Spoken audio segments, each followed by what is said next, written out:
Hello everyone, this is Bill on Done with Dad. Are you new to above ground pool ownership? Getting ready to close it up for the winter?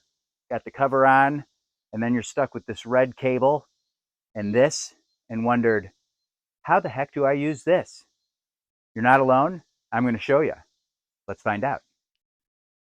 First, you need to line up the middle hole with the adjacent holes on each side of the winch by turning the top, and then feed a red cable through, and then feed the opposite red cable through. It only needs to go through the hole on each side and the middle hole. And then pull that tight. Hold it if you can.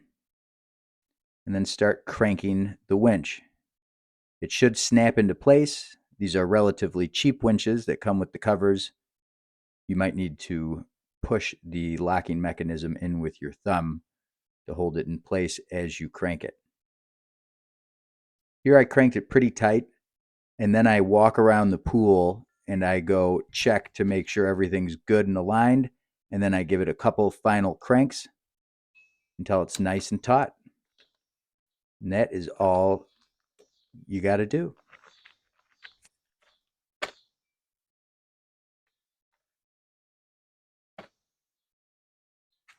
All right, there you have it. Nothing to it. This should stay on nice and snug. If you like this video, please like and subscribe. Thanks for watching.